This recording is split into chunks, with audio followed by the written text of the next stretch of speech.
Prevention and Management of Postpartum Hemorrhage. Green Top Guideline number 52, December 2016.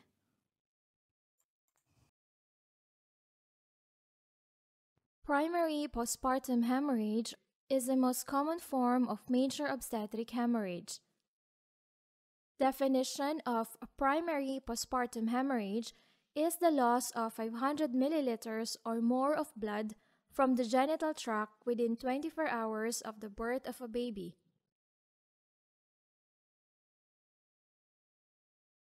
Postpartum hemorrhage can be minor, 500 to 1,000 milliliters, or major, more than 1,000 milliliters.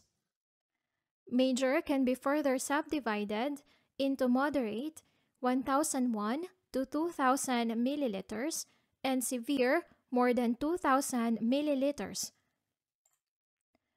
In women with lower body mass, for example, less than 60 kilograms, a lower level of blood loss may be clinically significant.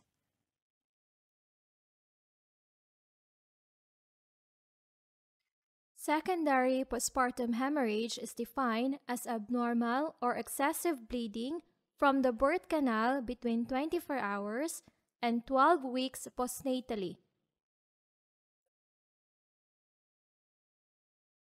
Women with pre-existing bleeding disorders and women taking therapeutic anticoagulants are at an increased risk of postpartum hemorrhage. Introduction and Background Epidemiology. Obstetric hemorrhage remains one of the major causes of maternal death in both developed and developing countries. The 2011 to 2013 Confidential Inquiries into Maternal Deaths and Morbidity report identified 13 direct deaths due to obstetric hemorrhage in the UK and Ireland. The report places obstetric hemorrhage as the second leading cause of direct maternal deaths.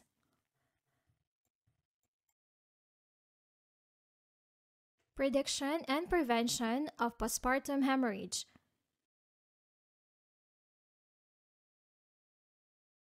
What are the risk factors for developing postpartum hemorrhage and how can they be minimized? The causes of postpartum hemorrhage as related to abnormalities of one or more of four basic processes, the 4 T's: tone, trauma, tissue, and thrombin. The most common cause of postpartum hemorrhage is uterine atony.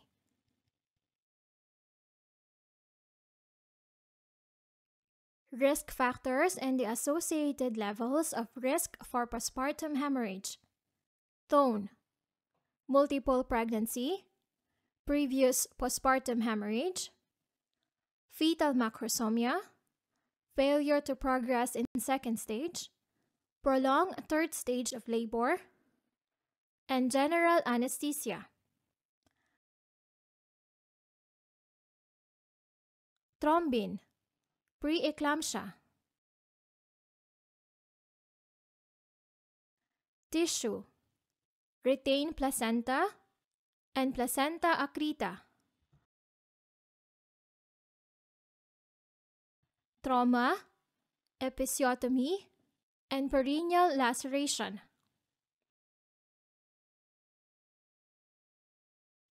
Risk factors for postpartum hemorrhage may present antenatally or intrapartum. Care plans must be modified as and when risk factors arise. Women with known risk factors for PPH should only be delivered in a hospital with a blood bank on site. Minimizing risk. Treating antenatal anemia.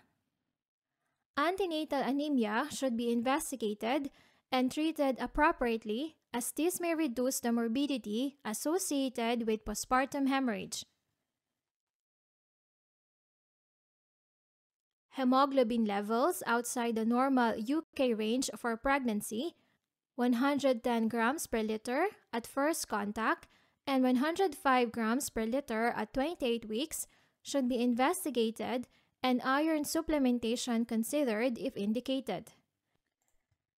It is recommended that parenteral iron therapy should be considered antenatally for women with iron deficiency anemia who do not respond to oral iron.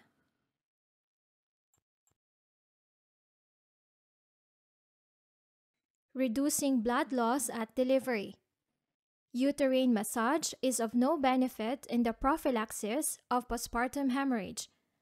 Prophylactic uterotonics should be routinely offered in the management of the third stage of labor in all women as they reduce the risk of postpartum hemorrhage.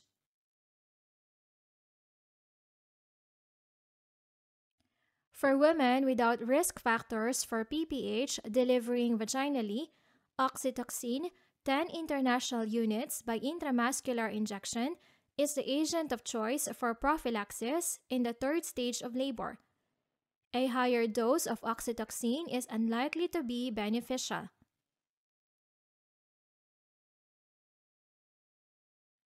For women delivering by cesarean section, oxytocin 5 international units by slow intravenous injection should be used to encourage contraction of the uterus and to decrease blood loss. Ergometrine oxytocin may be used in the absence of hypertension in women at increased risk of hemorrhage as it reduces the risk of minor postpartum hemorrhage 500 to 1,000 milliliters.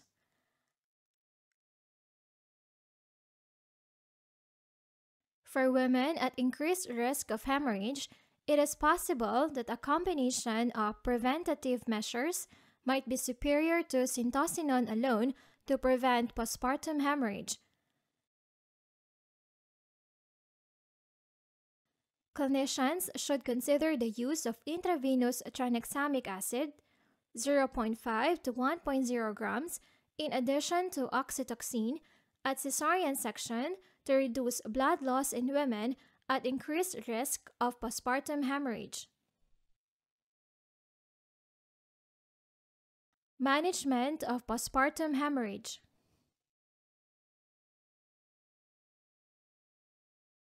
Identification of the severity of hemorrhage.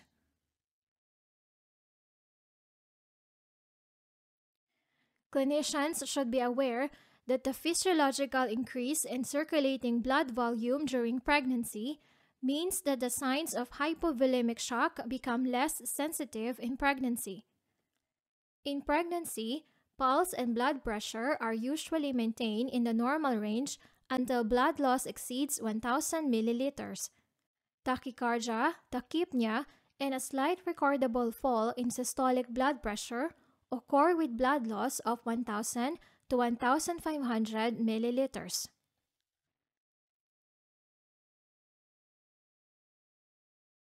A systolic blood pressure below 80 millimeters of mercury associated with worsening tachycardia, tachypnea, and altered mental state usually indicates a postpartum hemorrhage in excess of 1,500 milliliters.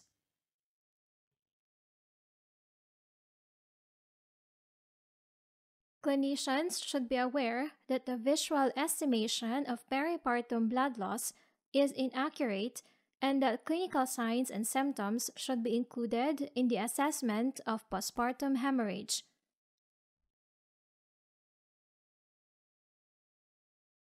Communication and multidisciplinary care. Communication with the woman.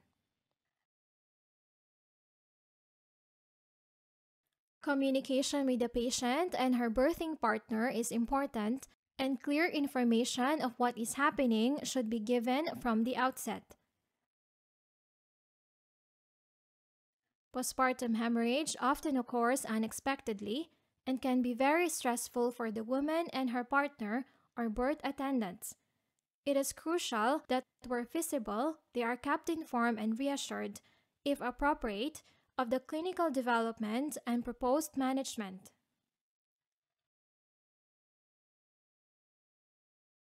Who should be informed when the woman presents with postpartum hemorrhage? Early involvement of appropriate senior staff, including the anesthetic team and laboratory specialists, is fundamental to the management of postpartum hemorrhage. In minor postpartum hemorrhage, the first-line staff should be alerted, and in major postpartum hemorrhage, the following members of staff should be called and summoned to attend: an experienced midwife, in addition to the midwife in charge, the obstetric middle grade, the anesthetic middle grade, the on-call clinical hematologist with experience in major hemorrhage, and porters for delivery of specimens or blood.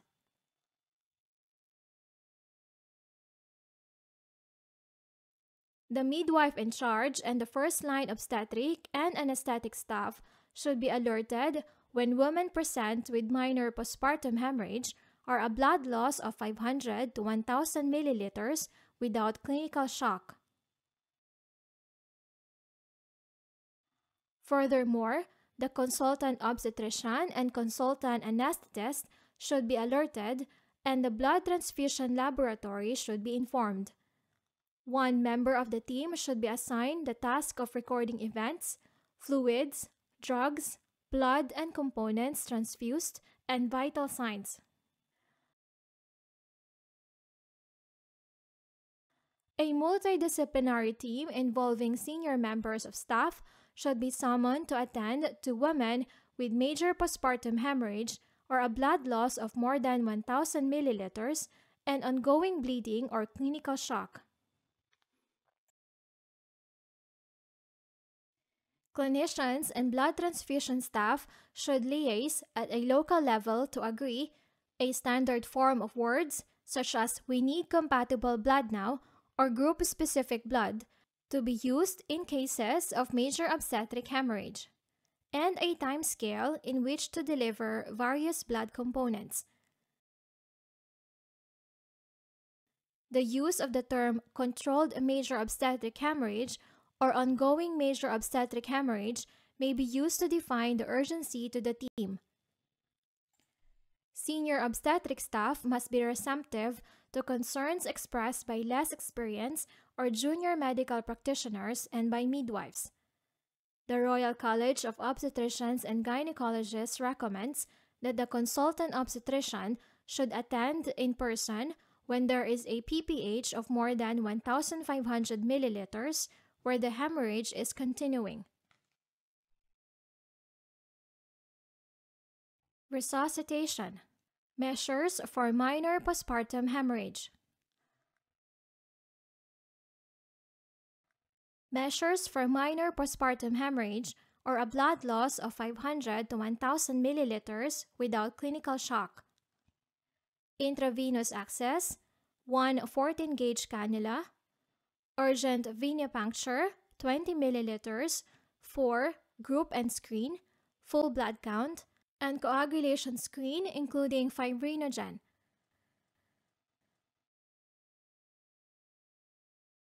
Pulse, respiratory rate, and blood pressure recording every 15 minutes, and commence warmed crystalloid infusion. Measures for major postpartum hemorrhage. Full protocol for major postpartum hemorrhage or a blood loss greater than 1,000 milliliters and continuing to bleed or clinical shock. A and B, assess airway and breathing. C, evaluate circulation. Position the patient flat. Keep the woman warm using appropriate available measures.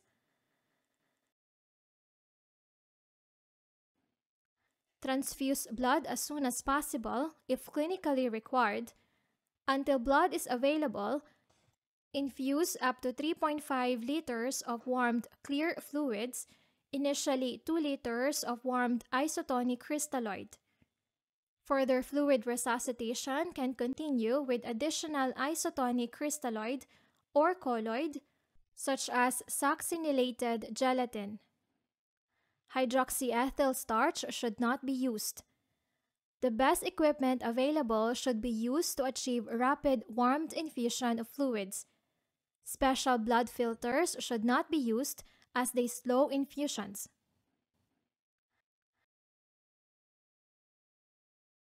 A high concentration of oxygen, 10 to 15 liters per minute, via a face mask should be administered regardless of maternal oxygen concentration. If the airway is compromised owing to impaired conscious level, anesthetic assistance should be sought urgently. Usually, level of consciousness and airway control improve rapidly once the circulating volume is restored.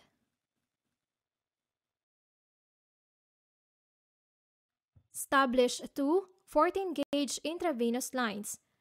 A 20 milliliters blood sample should be taken and sent for diagnostic tests including full blood count, coagulation screen, urea and electrolytes, and to cross-match pack red cells of 4 units. The urgency and measures undertaken to resuscitate and arrest hemorrhage need to be tailored to the degree of shock.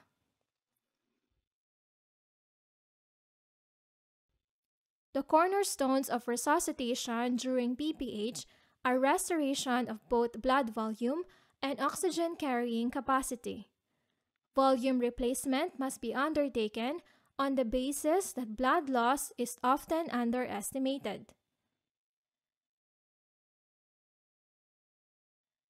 The British Committee for Standards in Hematology summarizes the main therapeutic goals of the management of massive blood loss as maintaining hemoglobin greater than 80 grams per liter, platelet count greater than 50 multiplied by 10 to the 9 power per liter, prothrombin time or PT less than 1.5 times normal, activated partial thromboplastin time or APTT less than 1.5 times normal, and fibrinogen greater than 2 grams per liter.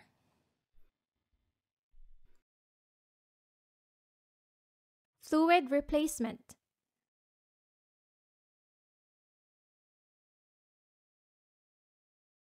Fluid replacement is a crucial component of postpartum hemorrhage treatment, although a dilutional coagulopathy may occur when large volumes of crystalloid, colloid, or red cells are used with insufficient transfusion of fresh frozen plasma and platelets.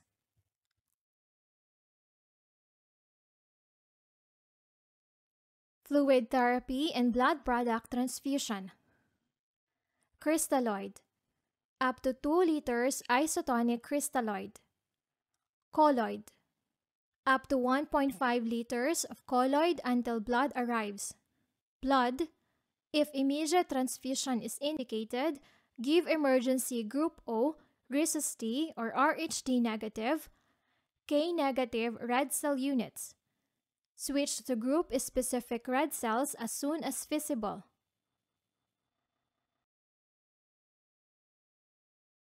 Fresh frozen plasma or FFP. Administration of fresh frozen plasma should be guided by hemostatic testing and whether hemorrhage is continuing. If prothrombin time or activated partial thromboplastin time are prolonged and hemorrhage is ongoing, administer 12 to 15 milliliters per kilogram of FFP.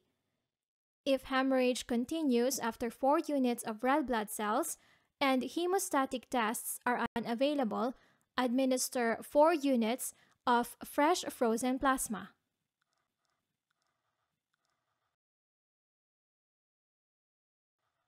Platelet concentrates. Administer 1 pool of platelets if hemorrhage is ongoing and platelet count is less than 75 multiplied by 10 to the 9th power per liter. Cryoprecipitate. Administer 2 pools of cryoprecipitate if hemorrhage is ongoing and fibrinogen is less than 2 grams per liter. Blood transfusion.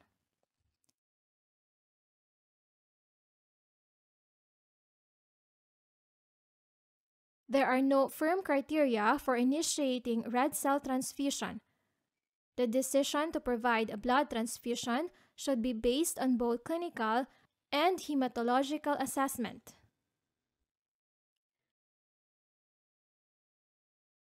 While the blood transfusion is almost always required when the hemoglobin is less than 60 grams per liter and rarely required when the hemoglobin is more than 100 grams per liter, patients with acute hemorrhage can have normal hemoglobin, and clinical evaluation in this situation is therefore extremely important.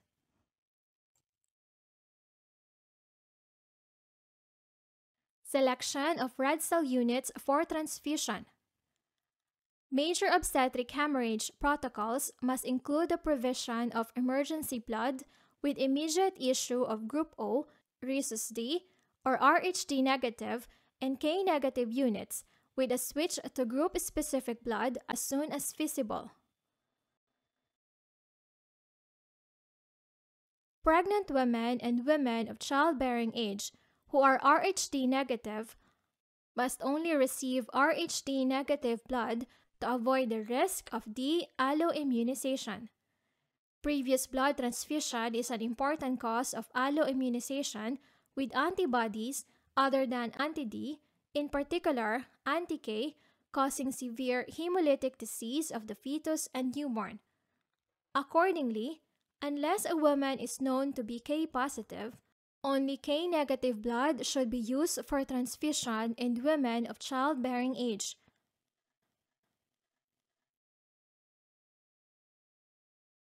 The aim of antibody screening is to determine the presence of red cell antibodies of likely clinical significance. In addition to the risk of hemolytic disease of the fetus and newborn, these red cell antibodies may have implications for the selection of blood for transfusion in the mother owing to the risk of hemolytic transfusion reactions, and the laboratory should select red cell units negative for the relevant antigen for cross-matching.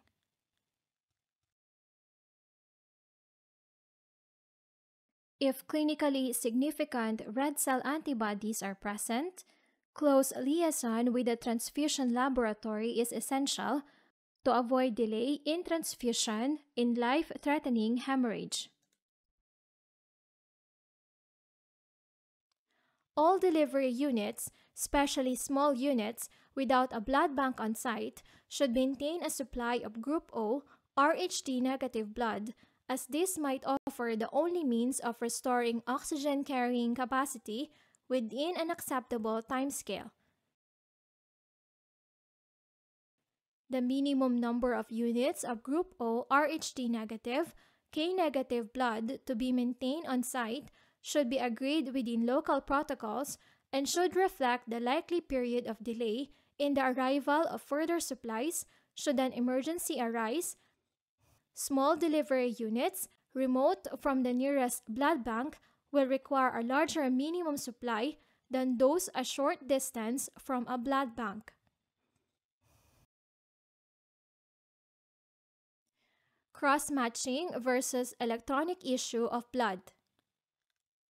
The majority of laboratories in the UK now use automated testing for blood grouping and antibody testing with advanced information technology systems for documentation and reporting of results. The hospital transfusion laboratory can readily provide red cells that are ABO and RHD compatible using electronic issue with no cross-matching needed, provided that the patient does not have any antibodies and there are robust automated systems in place for antibody testing and identification of the patient. In this setting, since blood can be readily issued, there is no need to reserve units for individual cases.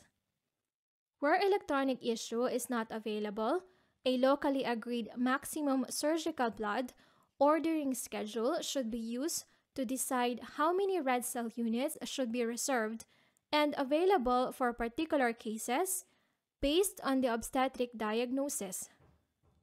In unforeseen hemorrhage, Group O, RHD negative, and K negative units must be immediately available for emergency use with a switch to group-specific blood as soon as feasible.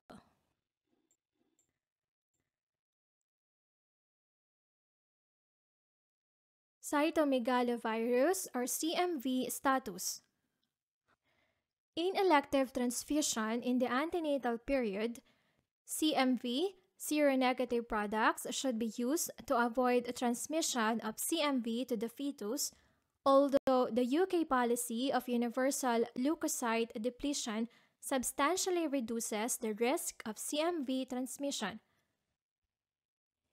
In an emergency such as postpartum hemorrhage, standard leukocyte-depleted components should be given to avoid delay, and CMV-negative blood or platelets are not needed for transfusion during delivery or in the postpartum period.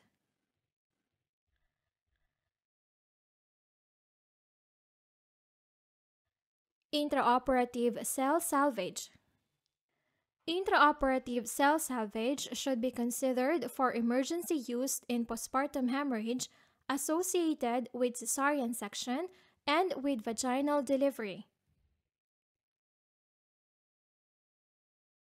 Intraoperative cell salvage, the process whereby blood shed during an operation is collected, filtered, and washed to produce autologous red blood cells, or RBCs, for transfusion to the patient, is commonly being used in cardiac, orthopedic, and vascular surgery with a relative reduction of blood transfusion of 38% and an absolute risk reduction of 21%.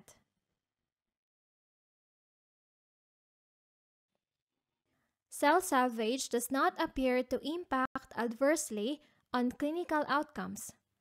Several bodies have endorsed cell salvage in obstetric practice, including the National Institute for Health and Care Excellence, the Center for Maternal and Child Inquiries, and the Association of Anesthetists of Great Britain and Ireland. It has been proposed that cell salvage should be considered for emergency use in postpartum hemorrhage associated with both cesarean section and vaginal delivery.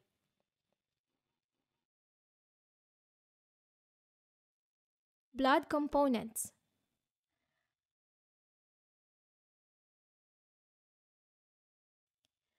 Methods to assess hemostatic impairment during postpartum hemorrhage include clinical observation, laboratory-based tests such as prothrombin time, activated partial thromboplastin time, clot fibrinogen and platelet count, and point-of-care testing.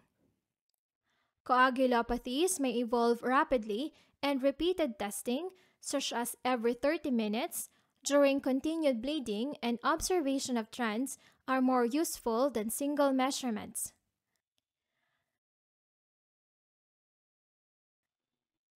Clot fibrinogen should always be measured as part of the routine coagulation screen because it falls early and may be reduced to a clinically significant level despite a normal prothrombin time or activated partial thromboplastin time. Platelet number should be measured as part of the full blood count.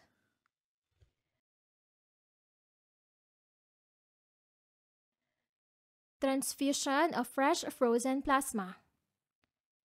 The drawbacks of early fresh frozen plasma are that the majority of women with postpartum hemorrhage will have normal coagulation at the time of administration, and that it is associated with an increased risk of transfusion-associated circulatory overload or TACO and transfusion-related acute lung injury.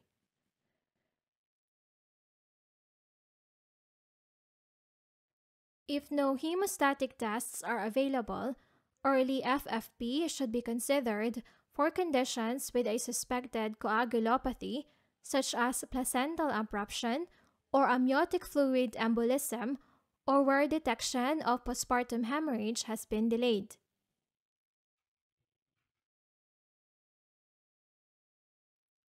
If the postpartum hemorrhage has stopped, no FFP is required. No fresh frozen plasma is required. If hemorrhage is ongoing and the last prothrombin time and activated partial thromboplastin time results are available and are prolonged, 12 to 15 milliliters per kilogram of fresh frozen plasma should be requested and infused with the aim of maintaining the PT-APTT at less than 1.5 times normal. If the PT and APTT is greater than 1.5 times normal, a larger volume of fresh frozen plasma is likely to be required to correct these parameters, and this may be associated with an increased risk of transfusion-associated circulatory overload. If the prothrombin time and activated partial thromboplastin time are normal, then no fresh frozen plasma is required, although repeated testing should be performed if bleeding persists.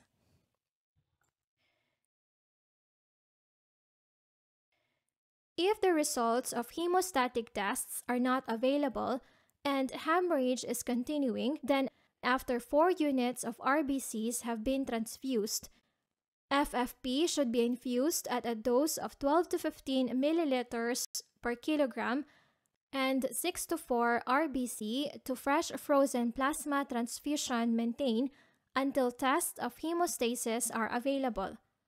Such empirical use of FFP is in line with published guidance.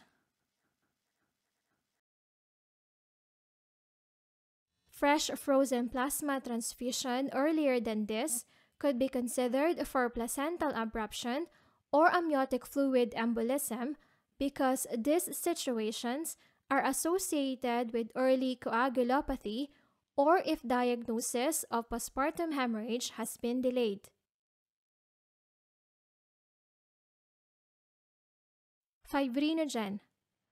A plasma fibrinogen level of greater than 2 grams per liter should be maintained during ongoing postpartum hemorrhage. Cryoprecipitate should be used for fibrinogen replacement.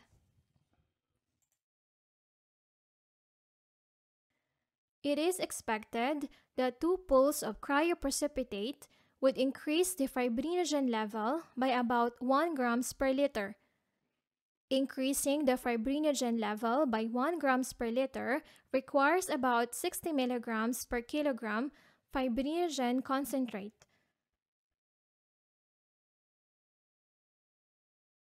Transfusion of platelets. During postpartum hemorrhage, platelets should be transfused when the platelet count is less than 75 multiplied by 10 to the 9th power per liter based on laboratory monitoring. To maintain a level greater than 50 multiplied by 10 to the 9th power per liter during ongoing postpartum hemorrhage.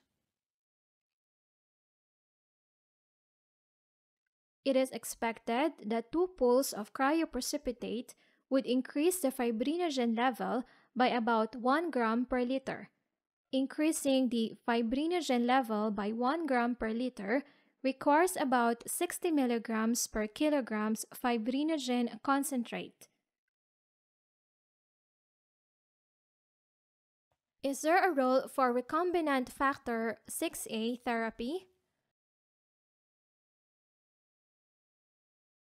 The routine use of recombinant factor 6A is not recommended in the management of major postpartum hemorrhage unless as part of a clinical trial. It reduces blood loss through enhancement of tissue factor-dependent coagulation. Its effectiveness is markedly diminished by hypothermia, acidosis, and low platelets, so effective resuscitation towards normal physiology is a prerequisite of its use. The use of recombinant factor 6A may be considered as a treatment for life-threatening postpartum hemorrhage, but should not delay or be considered a substitute for a life-saving procedure such as embolization or surgery, are transferred to a referral center. Monitoring and investigation in major postpartum hemorrhage. What investigation should be performed and how should women be monitored?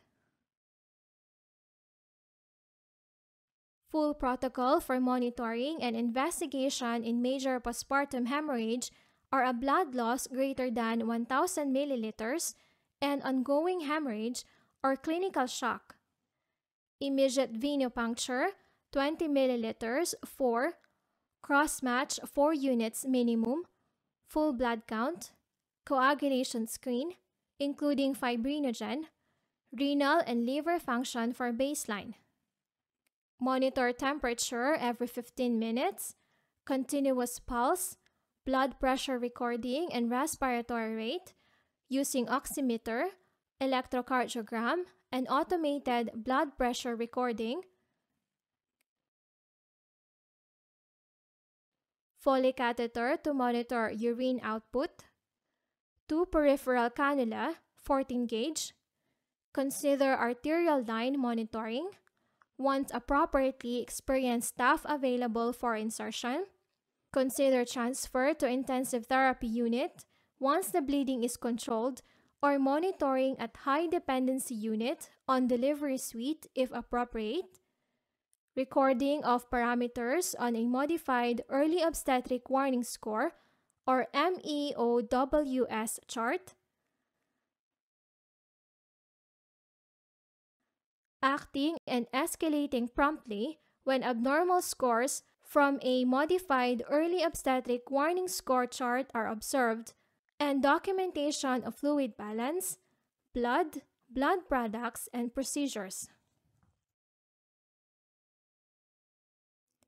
Continuous physiological monitoring is necessary, and the recording of parameters over time on a flowchart that will give the reader good visual cues on the clinical progress of the patient. The need to continually re-evaluate the woman's physiological condition, even when bleeding appears to have stopped, is essential to recognize continuing bleeding. Central venous and direct arterial pressure monitoring should be used when the cardiovascular system is compromised by hemorrhage or disease. Central venous pressure monitoring requires early involvement of a senior skilled anesthetist who will usually take responsibility for this aspect of management. The use of ultrasound is more likely to make the procedure safer, as this procedure carries significant morbidity and mortality. Once bleeding is under control, transfer to an intensive care or high dependency unit on delivery suite should be considered, depending on the severity of the blood loss. It is also important that once the bleeding is arrested and any coagulopathy is corrected, chemical thromboprophylaxis is administered, as there is a high risk of thrombosis.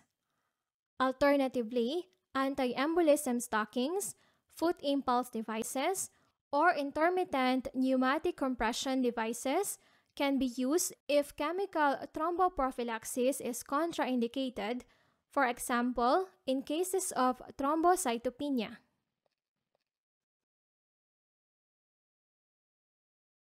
What is the role of the anesthetist in the management of postpartum hemorrhage? The management of postpartum hemorrhage requires a multidisciplinary approach. The anesthetist plays a crucial role in maintaining hemodynamic stability and, if necessary, in determining and administering the most appropriate method of anesthesia. While general anesthesia in obstetric patients is associated with increased morbidity and mortality when compared with regional anesthesia, due to the physiological changes that occur in pregnancy, it may be preferable in patients who are hemodynamically unstable or who have a coagulopathy. The patient may need high dependency or intensive care in the postoperative period. An obstetric early warning score system would help in the early identification of continuous bleeding, especially in cases which are not apparent, as recommended by Center for Maternal and Child Inquiry. Arrest the bleeding.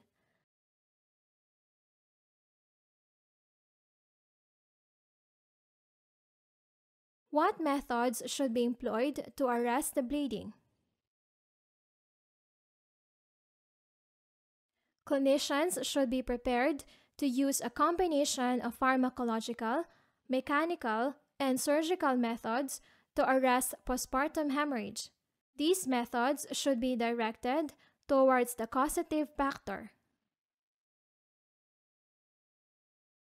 Pharmacological and mechanical strategies.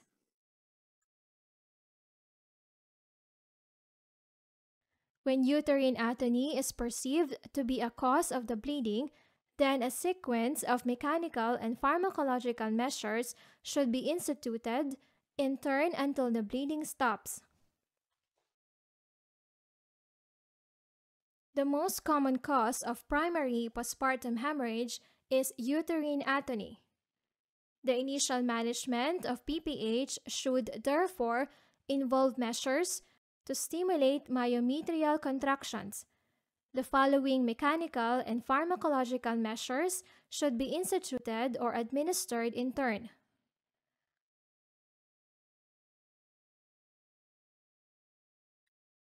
Palpate the uterine fundus and rub it to stimulate contractions, rubbing off the fundus. Ensure that the bladder is empty, Foley catheter leave in place, oxytocin 5 international units by slow intravenous injection, may have repeat dose, ergomethrin 0.5 mg by slow intravenous or intramuscular injection, contraindicated in women with hypertension, oxytocin infusion 40 international units in 500 ml isotonic crystalloids at 125 ml per hour unless fluid restriction is necessary.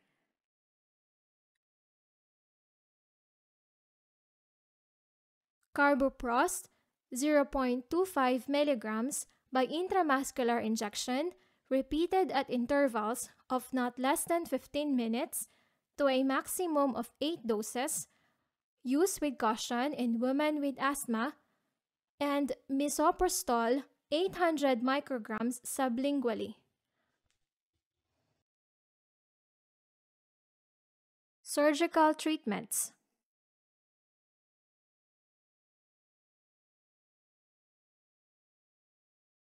If pharmacological measures fail to control the hemorrhage, surgical interventions should be initiated sooner rather than later. Intrauterine balloon tamponade is an appropriate first-line surgical intervention for most women where uterine atony is the only or main cause of hemorrhage. Uterine balloon tamponade. Tamponade using various types of hydrostatic balloon catheter has superseded uterine packing for the control of atonic postpartum hemorrhage. Case series have used a Foley catheter, Bakri balloon, Sang's taken Blakemore esophageal catheter, and a condom catheter. The urological Rush balloon has been described as preferable by virtue of larger capacity, ease of use, and low cost. A positive test, control of postpartum hemorrhage following inflation of the balloon, indicates that laparotomy is not required, whereas a negative test, continued postpartum hemorrhage following inflation of the balloon, is an indication to proceed to laparotomy. The concept of balloon tamponade as a test serves to affirm its place as first-line surgical management. There is no clear evidence on how long the balloon tamponade should be left in place. In most cases, 4 to 6 hours of tamponade should be adequate to achieve hemostasis, and ideally, it should be removed during daytime hours in the presence of appropriate senior staff in case further intervention is necessary.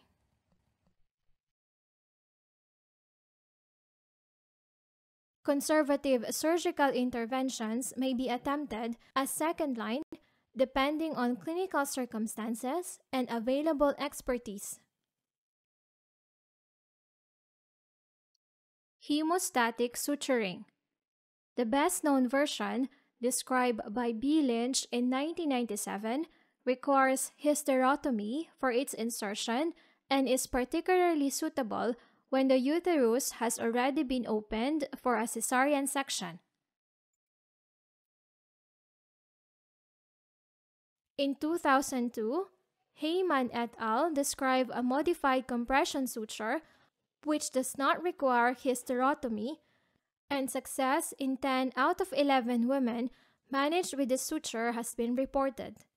Double vertical compression sutures have proved effective in treating postpartum hemorrhage due to atony in placenta previa. These may have a dual action of reducing uterine blood flow and compressing the bleeding surface. Risk factors for a hysterectomy included increasing age and vaginal delivery. In addition, a prolonged delay of 2 to 6 hours between delivery and uterine compression suture was independently associated with a 4-fold increased risk of hysterectomy. This emphasizes the need for careful postpartum evaluation of blood loss to avoid a prolonged delay in hemorrhage recognition. Compression of the aorta may be a temporary but effective measure to allow time for resuscitation to catch up with the volume replacement and the appropriate surgical support to arrive. The judgment of senior clinicians, taking into account the individual's woman's future reproductive aspirations, is required in deciding the appropriate sequence of interventions.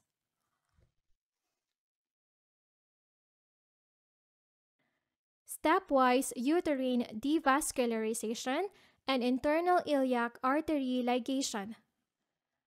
Stepwise uterine devascularization describes the successive ligation of one uterine artery, both uterine arteries, low uterine arteries, one ovarian artery, and both ovarian arteries in the management of postpartum hemorrhage. When internal iliac artery ligation is being considered, a senior gynecologist or vascular surgeon should be informed and involved since this technique requires a high degree of surgical skill and training and may be associated with ureteric injury. Selective arterial occlusion or embolization by interventional radiology. Arterial embolization for treatment of postpartum hemorrhage suggests that the intervention does not impair subsequent menstruation, fertility, and obstetric outcomes. Selective arterial occlusion may also be effective after failed internal iliac artery ligation. Hysterectomy. The decision for hysterectomy should be made by an experienced consultant clinician, and the decision preferably discussed with a second experienced clinician when feasible. Early recourse to hysterectomy is recommended, especially where bleeding is associated with placenta accreta or uterine rupture. Hysterectomy should not be delayed until the woman is in extremis or while less definitive procedures, with which the surgeon has little experience are attempted. The procedure should be carried out by a surgeon who is experienced in carrying out hysterectomies. Subtotal hysterectomy is the operation of choice in many instances of postpartum hemorrhage requiring hysterectomy unless there is trauma to the cervix or a morbidly adherent placenta in the lower segment.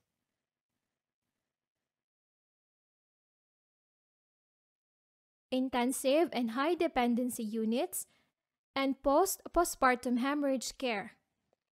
In 2006 to 2008, Center for Maternal and Child Inquiry report identified that 3 deaths were due to lack of optimal care following postpartum hemorrhage, and in particular, a lack of routine observation in the postpartum period.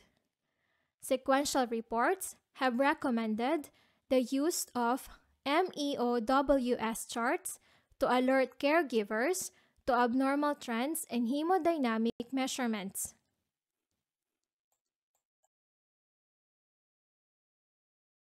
Secondary postpartum hemorrhage is defined as abnormal or excessive bleeding from the birth canal between 24 hours and 12 weeks postnatally.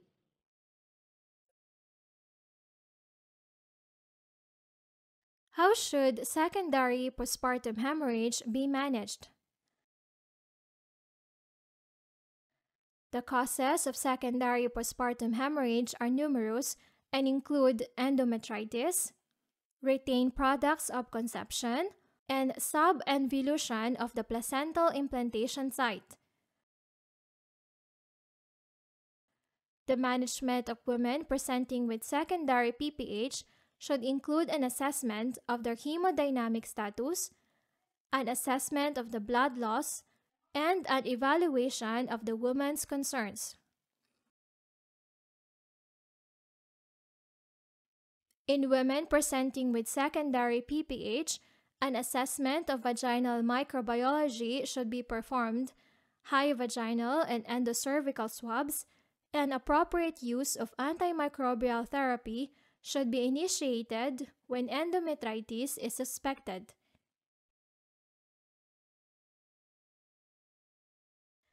A pelvic ultrasound may help to exclude the presence of retained products of conception, RPOC, although the diagnosis of retained products is unreliable. It has been proposed that color flow Doppler imaging should be included in the evaluation of the postpartum uterus. Although there is no strong evidence to support its use may facilitate the diagnosis of pseudoaneurysms and arteriovenous malformations, which are rare but recognized causes of secondary postpartum hemorrhage.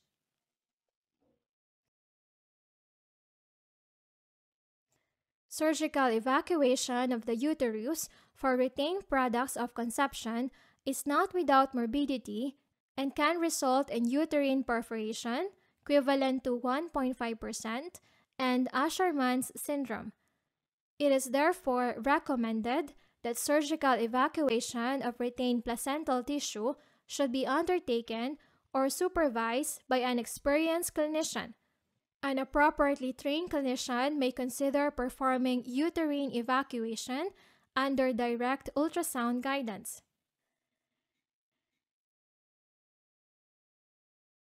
Risk management.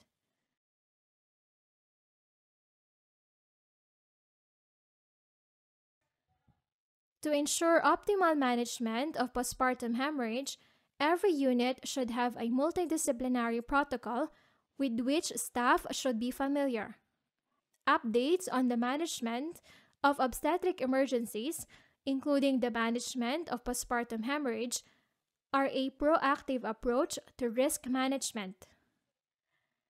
Skills drills should ensure that all members of staff, including those working in the transfusion laboratory, are aware of their role in the management of postpartum hemorrhage.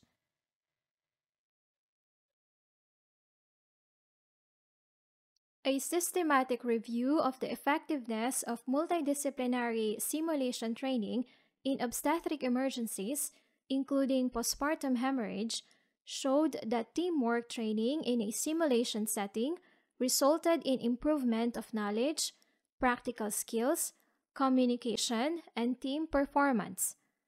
Training in a simulation center does not further improve outcome compared with training at a local unit.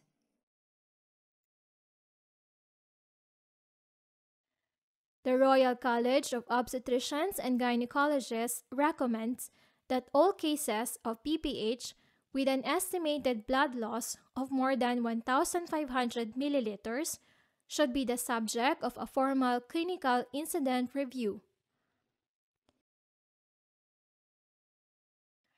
Documentation.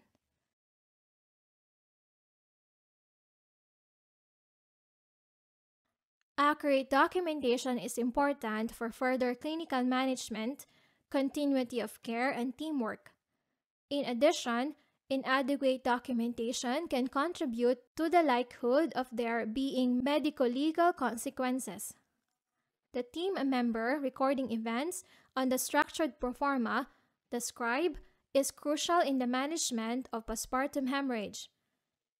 The proforma is effectively a checklist of available interventions, and team leaders should communicate with the scribe during the PPH to ensure that no steps have been omitted.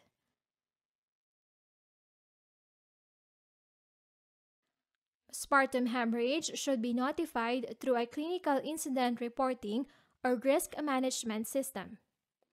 It is important to record the staff in attendance and the time they arrived, the sequence of events, the administration of different pharmacological agents, their timing and sequence, the time of surgical intervention where relevant, the condition of the mother throughout the different steps, and the timing of the fluid and blood products given.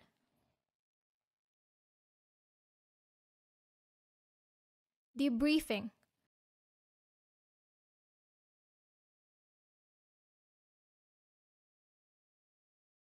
An opportunity to discuss the events surrounding the obstetric hemorrhage should be offered to the woman, possibly with her birthing partner or partners, at a mutually convenient time. After obstetric emergencies, women can be psychologically affected by postnatal depression or fear of further childbirth. Major postpartum hemorrhage can be traumatic to women and their families and has been associated with the subsequent development of post-traumatic stress disorder. Women who have experienced a major postpartum hemorrhage should be offered an opportunity to discuss the events surrounding their delivery.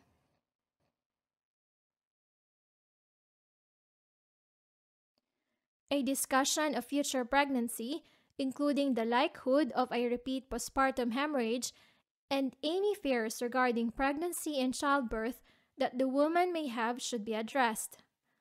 This should include arrangements for appropriate investigations as necessary, such as testing for coagulopathies if there are other indicators, and screening for the rare complication of postpartum hypopituitarism or Sheehan syndrome, secondary to hypotension.